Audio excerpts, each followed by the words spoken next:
Nobody wants to die, and at the same time, nobody wants to die badly. In this video, we're going to discuss ending life support for either a family member or somebody you're responsible for making medical decisions for. Now, you might be thinking, why in the world would I ever consider doing such a thing? Well, I'm about to tell you why. You see, often, while our loved ones are left on life support for an extended period of time, what starts as an attempt to heal them from their ailments slowly turns into a sad existence for them and ultimately becomes cruel and pointless torture.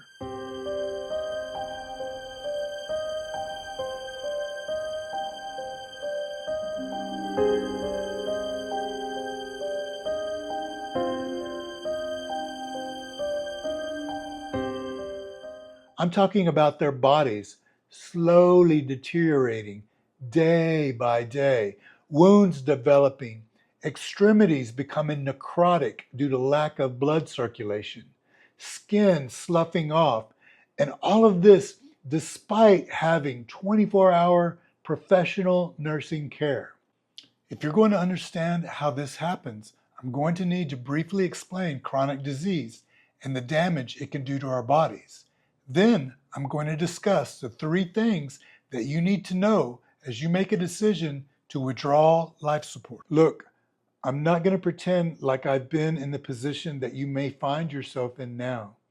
I've never had to decide if life support should be withdrawn from one of my family members. But I have worked in and around these intensive care units, and I have seen countless people slowly deteriorate while on life support.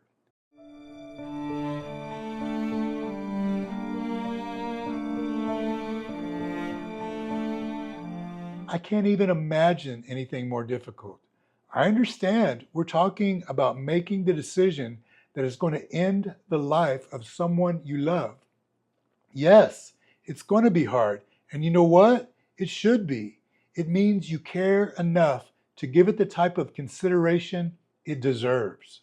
I do want to warn you, I'm going to talk about some pretty heavy and emotionally charged topics. So if you don't feel like you're up for it, I understand, just click away. But I do encourage you to muster up the emotional strength to hear this. This is something that everyone needs to be talking about. Death is a part of life, and it shouldn't be ignored just because it makes us uncomfortable to talk about. Today, most people aren't dying peacefully at home like in most cases I feel they should. They're dying in the intensive care units of major hospitals.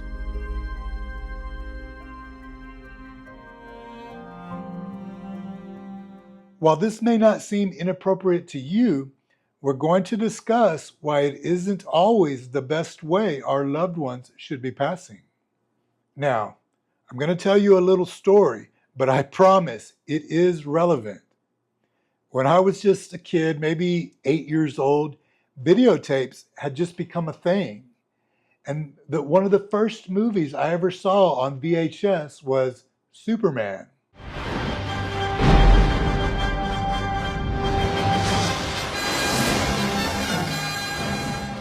The guy that played Superman was Christopher Reeve. He was a tall, good-looking man, so much so that Warner Brothers asked him to be Superman in this major motion picture movie. Say, Jim! Whoa! Excuse me. That's a bad outfit.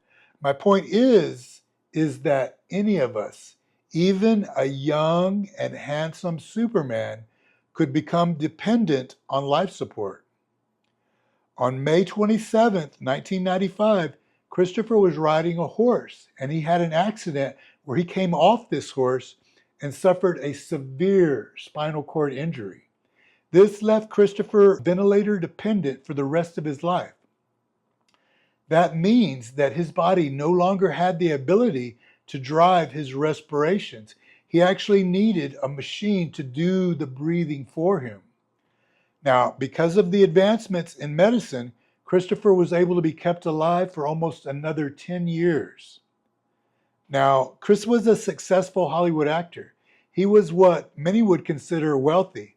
Not only that, but he had the support of people all over the world. You see, people just hated seeing what had happened to him. This made it possible for Chris to receive the best medical care by the finest doctors and nurses that money could buy. Still, on October 10th, 2004, Christopher died due to sepsis secondary to a pressure ulcer. Now, let me break that down for you just a bit because it's important.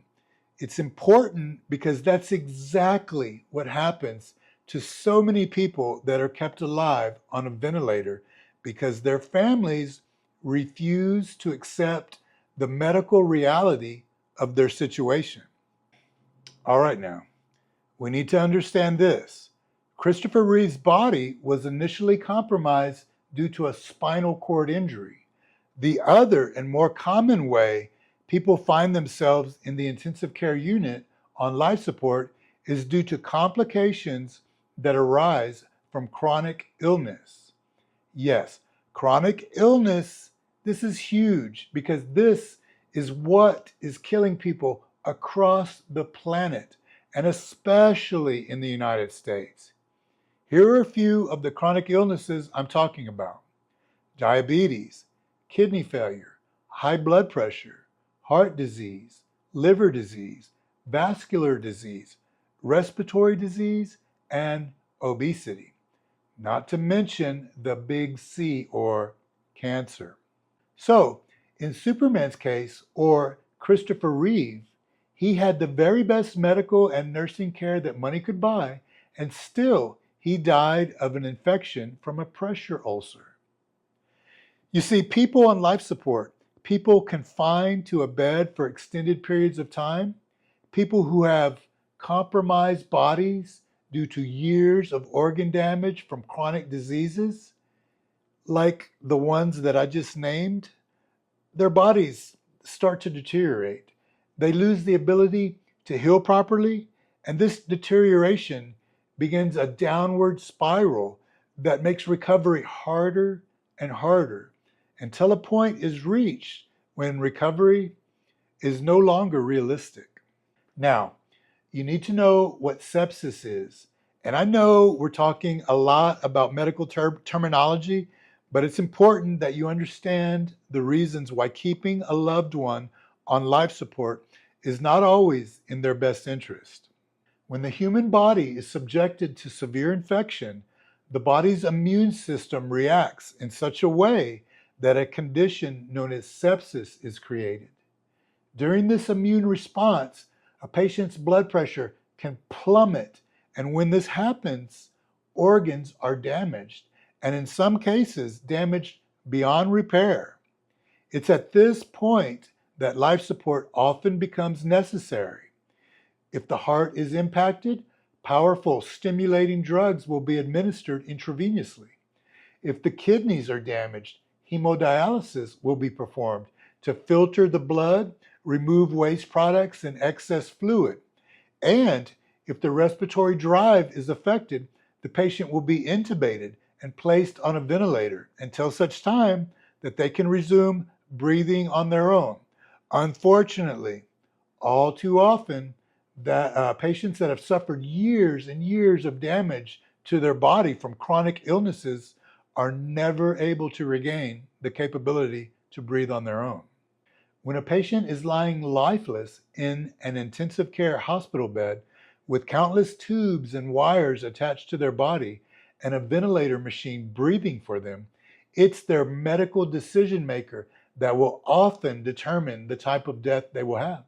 It can be one that is organized, structured, and timely, preserving integrity and honoring the patient, or it can be one that is long and drawn out, one that allows for the slow deterioration over many days, weeks, or even months, while they're kept alive with machines and powerful pharmaceuticals. All this occurring not because there's any real chance of recovery, but only so the family can say their loved one is still alive. But I ask you, are they really? All right, Those of you that are still with me, I thank you and I salute you for your attention. If you're finding any value from this discussion, please subscribe to my channel so that I can continue to make these educational videos. Now, let's get on to these 3 considerations that you're going to need answers to before you make this so very serious decision. First and foremost, what you need to know more than anything else is, can you trust what the doctors are telling you? As a registered nurse, I've worked alongside doctors for almost a decade now. I know that they take their jobs very seriously, as they should. After all, we're talking about the life and death of real people. I can tell you with complete certainty, doctors are in the business of saving lives. Their highest priority is to preserve life. Still, they understand that death is a part of life.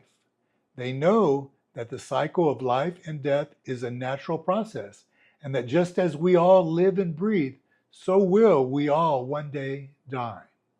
Doctors take no pleasure in telling a family that their loved one is actively dying and that there is nothing that can be medically done to change it. Before this ever happens, multiple doctors will consult with one another to discuss the patient's case. Diagnostic tests, diagnostic imaging, lab tests, and the entire patient's medical history will be reviewed by each doctor. It's not until a consensus is reached by all doctors involved do they deliver the devastating news to the family. When this happens, doctors will be there to answer all the questions the family may have, and then they usually suggest a change in the approach of care for the patient. This change will shift the focus of care from one of a curative nature to one that focuses on making the patient as comfortable as possible while life support is discontinued. When this occurs, the family has an opportunity to say their final goodbyes to the patient as the natural process of death is allowed. The second question any medical decision maker might likely have is withdrawing life support the right thing to do? Assuming doctors have already recommended shifting the focus of care from one of a curative nature to one of comfort care, we know that a complete and exhaustive study has been completed and that there is no hope of recovery. That being said, at this stage, keeping your loved one on life support past this point quickly becomes inhumane. That may seem harsh and maybe even hard to understand, so let me explain. Doctors are remarkable healers, and no doubt the reason so many people leave the hospital in a far better state than when they arrived. Unfortunately, not all patients can be healed. It seems some people forget that we must all die someday. It's not an opinion, it's a fact. Nobody gets to live forever. And if you've allowed chronic disease to chip away at your body for years and years, you're going to die much sooner than you would have otherwise. All too often, there are times when a family refuses to accept what doctors are telling them about their loved one's condition and prognosis. Despite all recommendations, these families hold out hope and put their faith to the test by insisting that all medical measures be continued to keep the patient alive no matter what the cost. Now be aware, when I say cost, I'm not talking about financial cost. To be honest, as a registered nurse, I couldn't care less about the financial cost of caring for a patient. I provide care to the best of my ability and never even consider the financial cost involved. I think it's safe to say that I'll never be a hospital administrator. The cost that I'm talking about is what it means for the patient. I'm talking about their bodies slowly deteriorating day by day, wounds developing, extremities becoming necrotic due to lack of blood circulation, skin sloughing off, and all of this despite having 24-hour professional nursing care. Yes, nurses see firsthand what unrealistic families refuse to. Furthermore, we see what refusing to accept the reality of the situation amounts to. What this behavior amounts to is nothing less than torture for the patient. Again, if you've gone through this, I apologize. My heart goes out to you for your loss. It is not my intent to make you feel bad about anything you've already had to go through. I'm only trying to paint a picture in the minds of those that still have to go through this in the future. The third consideration many medical decision makers will have when contemplating removing a family member from life support is, what will others think of my decision? Realistically, this question is the one that should matter least of all. However, the reality is that this is probably the most common reason so many decision makers hesitate and fail to act more swiftly in an effort to spare the patient unnecessary pain and suffering. No matter how many times we're told, what other people think of you doesn't matter. At the end of the day, we're all just human. And as humans, we do think about how we're viewed in the eyes of others. This is why any medical decision maker should have some means of support to help them through this difficult journey.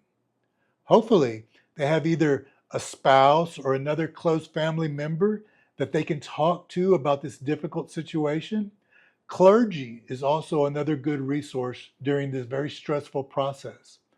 All major hospitals offer chaplain services for counseling and spiritual support. Even if you consider yourself not to be a religious person, these people remain a good resource for venting and unbottling the emotional weight of such a difficult time. Any good support person, whether they're a spouse, close friend, or family member, is going to support the decision maker and reassure them that they're doing what is best for the only person that matters, and that is the patient. It seems I always find myself reminding my 19-year-old son that staying in your comfort zone doesn't help you grow as a person. It's tough times and hardship that make us stronger and better equipped to handle future challenges. Being a person's medical decision maker is no doubt one of these tough times. It's going to stress you out, but at the same time, it's going to make you a stronger person, one that's more capable of handling anything thrown your way in the future. Have confidence in yourself and know that you've made the right considerations for this decision. Your decision was based on the professional opinions of multiple licensed and experienced doctors. Your decision was arrived at only after carefully considering what was best for your loved one. And lastly, your decision was one that was not influenced by the opinions of others. You put the patient first. Honestly, you should walk away from this experience feeling good about yourself and how you handled one of the most difficult tasks imaginable.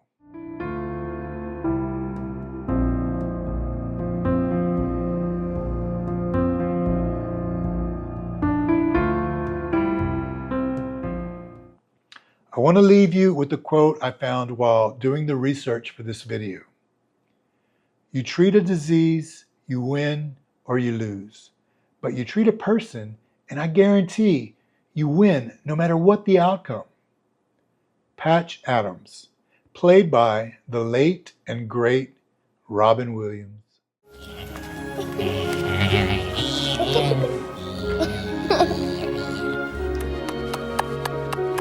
Bee kisses.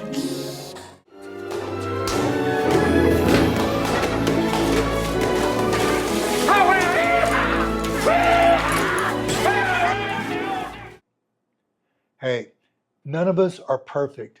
And yes, we will all make mistakes throughout our lives. But that's nothing to be ashamed of. These mistakes do have a purpose.